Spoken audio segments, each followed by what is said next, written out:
Film की शुरुआत race track के कड़ी सुरक्षा वाले काउंट रूम में चल रही एक डकैती से होती है। इस पूरे ऑपरेशन को पाकर नाम का एक पेशेवर चोर अपने करीबी साथी फिली वेब और उसके गिरोह के साथ मिलकर नियंत्रित कर रहा है। पाकर एक बेहद कुशल चोर है जो शांत, सटीक और अनुशासित होने के लिए जाना जाता है। वो काउंट रूम के सुपरवाइजर से बात करने में समय लेता है और उसे स्पष्ट कर देता है कि विरोध करने से उसे ही नुकसान होगा। स्थिति को समझते हुए सुपरवाइजर तिजोरी की चाबी पाकर को सौंप देता है और उसका गिरोह तेजी से अंदर घुसकर अपने बैगों में नकदी भर लेता है। तभी भारी कर्ज में डूबा एक आदमी अपनी पत्नी और बच्चे के साथ बाहर आता है। वो पैसों के लिए बेताब है और लुटेरों से कुछ उधार लेने की उम्मीद करता है। हालांकि वो तुरंत इमारत के पास खड़ी संदिग्ध गाड़ियों को देखता है। खतरे को भांपते हुए वो आदमी अपने परिवार को कार में ही रहने के लिए कहता है, जबकि वो अंदर जाकर देखता है। जैसे ही वो दरवाजे से अंदर देखता है उसे पता चलता है कि डकैती चल रही है। वो आदमी अपनी पत्नी के पुलिस को फोन करने से पहले ही अपनी कार में वापस भाग जाता है। हमें 911 पर कॉल करना होगा। नहीं नहीं नहीं नहीं, वहां से भागने के बजाय वो एक खतरनाक रास्ता चुनता है। बंदूक से लैस होकर वो आदमी लुटेरों से ही पैसे चुराने का फैसला करता है। जब पाकर और उसके साथी पैसे लेकर इमारत से बाहर निकलते हैं तो वो आदमी उन पर हमला कर देता है। वो गोलीबारी शुरू कर देता है जिसमें एक साथी की मौत हो जाती है और फिली वेब नाम का दूसरा सदस्य गंभीर रूप से घायल हो जाता है। अफरा तफरी में वो आदमी नकदी से भरा एक बैग उठाता है, अपनी कार में कूदता है और तेजी से भाग जाता है। पाकर तुरंत हरकत में आता है और उसका पीछा करते हुए भागती हुई गाड़ी पर गोलियां चलाता है। लेकिन हताश होकर वो आदमी बेकाबू होकर गाड़ी चलाता है और रेस ट्रैक पर जा टकराता है। उसकी कार बेकाबू होकर घूमती है और एक बैरियर से टकराकर पूरी तरह से चकनाचूर हो जाती है। पाकर उसे उठाता है और उसे मार डालता है। फिर वो डरी हुई पत्नी को चुप रहने के लिए रिश्वत देता है। चुराए गए पैसे बरामद होने पर पाकर अपने बचे हुए साथियों के साथ रेस ट्रैक से भाग जाता है। उसी रात बचे हुए सदस्य पैसे बांटने के लिए अपने ठिकाने पर फिर से इकट्ठा होते हैं। एक सदस्य मर चुका है और फिली वेब घायल है।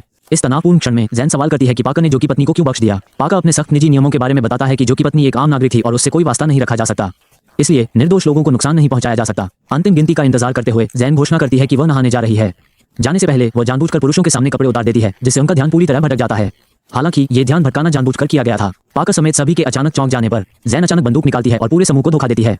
वो फिली वेब समेत हर सदस्य को योजनाबद्ध तरीके से मार डालती है।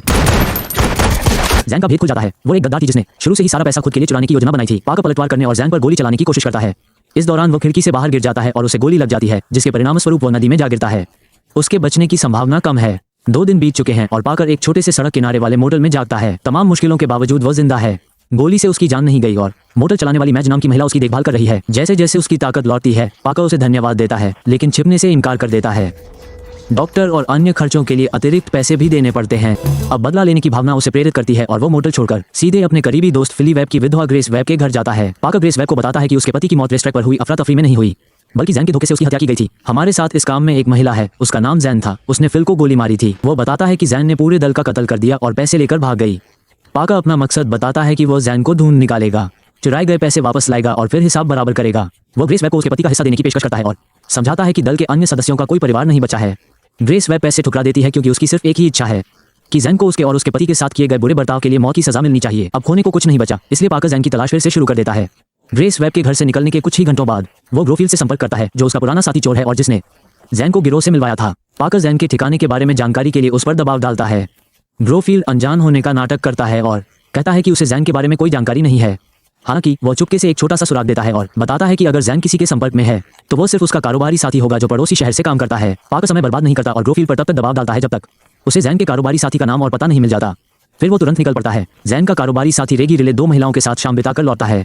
अलविदा कहने के बाद वो अपनी कार में बैठता है और अपने नियमित ड्राइवर को विदा कर देता है। जैसे ही रेगी रिले की कार ट्रैफिक में शामिल होती है, सब कुछ बदल जाता है। ड्राइवर अचानक बंदूक निकाल लेता है। रेगी रिले तुरंत समझ जाता है कि ड्राइवर कोई और नहीं बल्कि पाकर है। पाकर स्पष्ट कर देता है कि यह अपहरण नहीं है, उसका एकमात्र उद्देश्य उससे जानकारी निकलवाना है। जब तक रेगी रिले सहयोग करता है और जैन का ठिकाना बताता है, पाकर उसे कोई नुकसान नहीं पहुंचाएगा। रेगी घबरा जाता है, लेकिन जोर देकर कहता है कि उसे कुछ भी उपयोगी नहीं पता।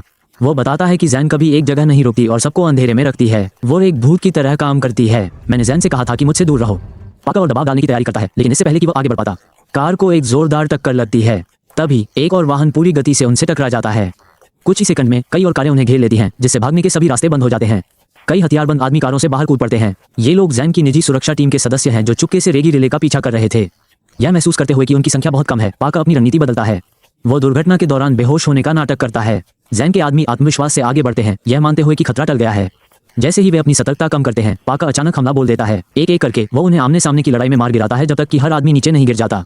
लड़ाई खत्म होने पर पाकर देखता है कि एक आदमी अभी भी जीवित है।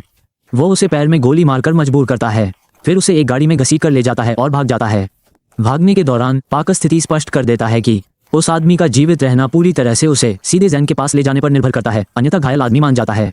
कहानी फिर जैन की ओर मुड़ती है, जो शांत और आत्मविश्वास से भरी हुई है। अपने नए व्यापारिक साझेदार के साथ अपनी अगली बड़ी योजना बनाने के लिए मिल रही है। वो पहले से ही एक बहुत बड़े ऑपरेशन पर ध्यान केंद्रित कर रही है। ये शांति तब भंग हो जाती है जब पाकर अचानक बैठक स्थल पर आ पहुंचता है। उसकी मांग सीधी सी है, वो जैन द्वारा चुराए गए पैसे चाहता है, जो उसने उसे और पूरे दल को धोखा देने के बाद चुराए थे।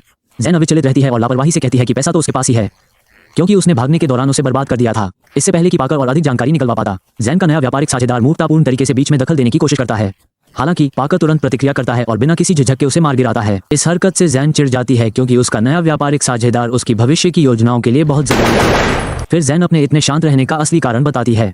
वो समझाती है कि वो और उसका नया व्यापारिक साझेदार एक बहुत बड़े काम की योजना बना रहे थे जो पाकर ने आज तक कभी नहीं देखा था। पाकर अपने लक्ष्य पर केंद्रित रहता है और अप्रभावित रहता है क्योंकि उसे नई योजनाओं में कोई दिलचस्पी नहीं है। उसकी प्राथमिकता अभी भी चुराया हुआ पैसा और पुराने हिसाब किताब निपटाना है। पाकर का दृढ़ संकल्प देखकर जैन अपनी रणनीति बदलती है और सहयोग के माध्यम से जीवित रहने का प्रस्ताव रखती है।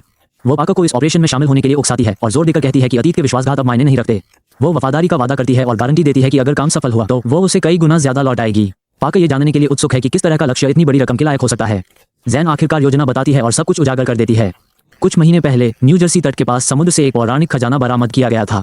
इस खोज का मुख्य आकर्षण 15वीं सदी की एक प्राचीन मूर्ति है जो एक बेहद कीमती खजाना है। मूर्ति पर जटिल धातु का काम किया गया है और अफवाह है कि इसमें दुर्लभ हीरे जड़े हैं।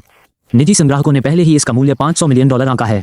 यह मूर्ति अमेरिकी सरकार के नियंत्रण में नहीं है, बल्कि ये दिलापत नामक एक भ्रष्ट विदेशी राष्ट्रपति की है। इस कलाकृति को 2 दिनों में न्यूयॉर्क में सार्वजनिक रूप से प्रदर्शित किया जाना है। जैन एक और गहरा रहस्य उजागर करती है कि डे ला पाज ने आउटफिट नामक एक शक्तिशाली आपराधिक गिरोह को प्रदर्शनी के दौरान मूर्ति चुराने के लिए काम पर रखा है, लेकिन जैन की जवाबी योजना साहसी और खतरनाक है। प्रदर्शनी से चोरी करने के बजाय वे डकैती के दौरान ही उस गिरोह से मूर्ति चुरा लेंगे। ऐसा करने के बाद वे किसी को पता चलने से पहले ही खजाने के साथ गायब हो जाएंगे। पाकर इस ऑपरेशन की व्यापकता और जटिलता को समझता है। इनाम बहुत बड़ा है और चुनौती उसके पेशेवर स्वभाव को आकर्षित करती है। गहन विचार विमर्श के बाद वो जैन के साथ सहयोग करने के लिए सहमत हो जाता है। पाकर और जैन दोनों तुरंत एक नए गिरोह की भर्ती शुरू कर देते हैं। फिर असली खलनायक, जो न्यूयॉर्क के सबसे खूंखार आपराधिक संगठनों में से एक है, वो अपने साथियों से मिलता है और वे सावधानीपूर्वक मूर्ति की चोरी की योजना बनाते हैं। डेलापास के साथ उनकी साझेदारी की पुष्टि हो जाती है और उनका लक्ष्य स्पष्ट हो जाता है। वे प्रदर्शनी के दौरान मूर्ति चुराकर उसकी भारी कीमत को भुनाने का इरादा रखते हैं। अगले दिन पाकर और जैन अपनी टीम को इकट्ठा करने के लिए एक अस्थायी मुख्यालय बनाते हैं। जैन कई नए रंगरूटों को लाता है, यह मानते हुए कि अधिक जनशक्ति सफलता बढ़ाती है। पाकर इस बात से पूरी तरह असहमत है क्योंकि वह संख्या से अधिक कौशल और विश्वास को महत्व देता है और केवल एक व्यक्ति को अपनी टीम में शामिल करता है।